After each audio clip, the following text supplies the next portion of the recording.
मैं हूं नीरज और आप हैं शिक्षा सुधार के साथ। फिलहाल खड़ा हूं पटना हाईकोर्ट के प्रांगण में और जैसा कि आपको पता है बिहार शिक्षक बहाली बीपीएससी टीआरई, इस टीआरई के बीच में एक बड़ी खबर यह आ रही है कि अब जुलाई में स्टेट की परीक्षा भी हो सकती है। ऐसे में आम अभ्यर्थियों के लिए हरकम बड़ी खबर है।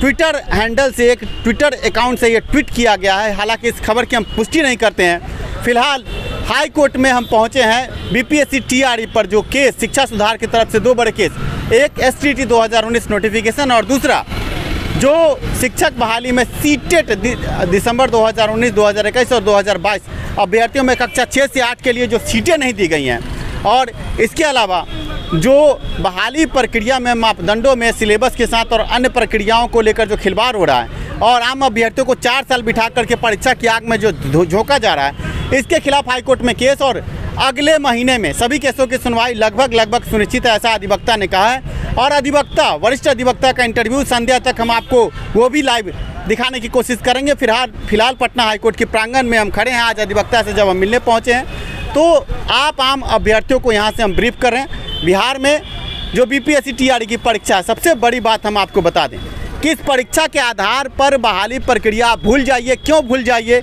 इस पर हम ये विश्लेषण देने जा रहे हैं कि जब कहा जा रहा है कि सीटेट जुलाई 2023 को शामिल किया जाएगा, तो सोचने वाली बात यह है कि जुलाई सीटेट में अगर अभ्यर्थी अपेयरिंग होकर के बिहार बीपीएससी टीआरई पास कर जाए और सीटेट फेल हो जाए तो क्या उसका एक अटेम्प्ट खत्म होगा? जी हाँ, उसका एक अटेम्प्ट खत्म होगा, लेकिन उसका बीपीएससी द्वारा जो टीआरई परीक्षा लिया जा रहा है उसका वो सर्टिफिकेट तो वैलिड होगा। ऐसे में वो जब दूसरे अटेम्प्ट में सीटेट उत्तीर्ण करेगा तब उस डिग्री के आधार पर उसे 8वें चरण में मौका मिल सकता है। सोचने वाली बात यह है कि इस तरह से आप ये समझिए कि कहीं ना कहीं इस बीपीएससी टीआरई परीक्षा से आपकी नौकरी नहीं होने जा रही है। कुछ लोगों का ये कहना है कि इस परीक्षा के आधार पर उन्हें नौकरी तुरंत मिल जाएगी। तो समझिए इस बात को कि शिक्षा मंत्री खुद कह रहे हैं कि जब इस पर ये परीक्षा हो जाएगी तो कुछ समय लग सकता है। कितना समय लगेगा वो भी इसको क्लियर नहीं कर रहे हैं। वर्तमान में जो अतुल प्रसाद हैं बीपीएससी टीआरई प्रमुख और बीपीएससी के प्रमुख, उनके द्वारा ये कहा जा रहा है कि हम अपेयरिंग को शामिल कर रहे हैं और हमारा रिजल्ट कब आएगा ये भी हम क्लियर नहीं कर रहे हैं। तो इस स्थिति में जो बिहार के आम जनता है और बिहार के शिक्षक अभ्यर्थी हैं, ये समझ लें कि ये बीपीएससी टीआरई बस समय काटने के लिए कराया जा रहा है और 4 साल आम अभ्यर्थियों का बर्बाद करने के बाद अब 2-4 साल और लगे, इस पर भी कुछ कहा नहीं जा सकता है। ऐसे में पटना हाईकोर्ट में सभी मुद्दों को लेकर के शिक्षा सुधार की टीम अडिग है और अगले महीने में सुनवाई होने की बात अधिवक्ता ने कही है और 1 से 2 दिन में कोर्ट केस नंबर, जो दोनों केस हमारे पास से जो आप आम अभ्यर्थियों के द्वारा किया गया है, एक सीटेट के लिए और दूसरा स्टेट के लिए। तो सीटेट में कक्षा 6 से 8 में रिक्ति एक बड़ा मुद्दा है और इसको लेकर के लीगल नोटिस भी हमारे द्वारा शिक्षा विभाग और बीपीएससी को भेजा जा रहा है कि जब रिक्ति है तो रिक्ति क्यों नहीं। साथ में नोटिफिकेशन के मुद्दे पर जो आगे गया है उस संबंध में भी लीगल नोटिस जाएगा।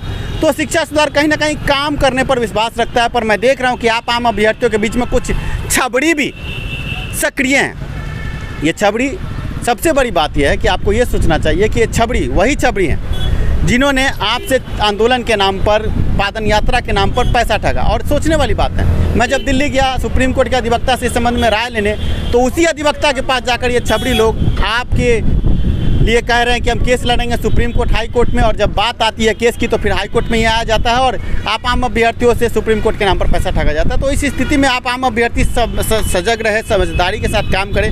शिक्षा सुधार आपसे कोई चंदा चुंदी की बात नहीं करता है। आगे अपने बल पर हम कोर्ट केस बढ़ा रहे हैं। दोनों केस हमारा लगभग फ्लोर पर है। 1 से 2 दिन में कोर्ट केस का नंबर जो आम अभ्यर्थी फ़ोन कॉल करके पूछ रहे हैं वो मैं आम अभ्यर्थियों को उपलब्ध कराऊंगा। फिलहाल पटना हाई कोर्ट के प्रांगण से ये बड़ी खबर दे दूं कि हो सकता है जुलाई में एसटीटी 2023 का आयोजन हो सकता है। ऐसा खबर ट्विटर हैंडल के माध्यम से, हालांकि इस खबर की हम पुष्टि नहीं कर रहे हैं, खबर ऐसी आ रही है। अगर ये होता है तो जो अभ्यर्थी अभी एसटीटी का इंतज़ार कर रहे हैं उनके लिए खुशखबरी हो सकती है। अब देखना ये है क्या एसटीटी की परीक्षा होती है, बीपीएससी टीआरई के बाद कब तक आम अभ्यर्थियों का नियुक्ति होती है और क्या इसको एक प्रमाण पत्र बनाकर फिर से नियोजन इकाई में धकेला जाएगा, ये भी देखने सोचने वाली बात है। इस बीच पटना हाईकोर्ट में जो केस है जुलाई महीने में उसकी सुनवाई होगी, उसमें भी क्या निकल कर आता है ये भी हम आपको बताएंगे। फिलहाल पटना हाईकोर्ट के प्रांगण से मैं नीरज शिक्षा सुधार की तरफ से आपको ये जरूरी विश्लेषण दे रहा हूँ। वीडियो के अंत में आवश्यक सूचना, अगर आप ट्विटर पर हैं तो हमारा Twitter account, Twitter ID, Telegram ID और व्हाट्सएप आईडी ये सभी इस वीडियो के डिस्क्रिप्शन में है, जिस पर आप क्लिक करके हमसे जुड़ सकते हैं। धन्यवाद कीमती समय देकर के आपने ये वीडियो देखा। शिक्षा में सुधार, सभी के पास रोजगार और सिनारी के साथ मिलते हैं अगले वीडियो में।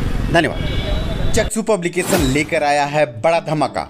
बीपीएससी शिक्षक बहाली प्राथमिक विद्यालय स्टडी गाइड 2500 से अधिक बहुवैकल्पिक प्रश्नों के साथ नवीनतम पाठ्यक्रम एवं परीक्षा पैटर्न पर आधारित 100% सफलता की गारंटी देता ये पुस्तक आपके स्क्रीन पर है। वीडियो के डिस्क्रिप्शन में इस पुस्तक के खरीद का लिंक भी है। पेपर 1, पेपर 2 दोनों ही प्रश्न पत्र का समायोजन इस पुस्तक में है। इस पुस्तक में बीपीएससी टीआरई परीक्षा के सिलेबस का पूरा ध्यान रखा गया है, नवीनतम पैटर्न पर आधारित नवीनतम पाठ्यक्रम अनुसार। इस पुस्तक के खरीद का लिंक वीडियो के डिस्क्रिप्शन में है। साथ में चक्षु पब्लिकेशन ने पुस्तक पर आकर्षक छूट और पुस्तक के संबंध में सुझाव के लिए एक संपर्क सूत्र आपके स्क्रीन पर रख छोड़ा। चक्षु पब्लिकेशन परीक्षा रूपी भंवर में आपका सारथी।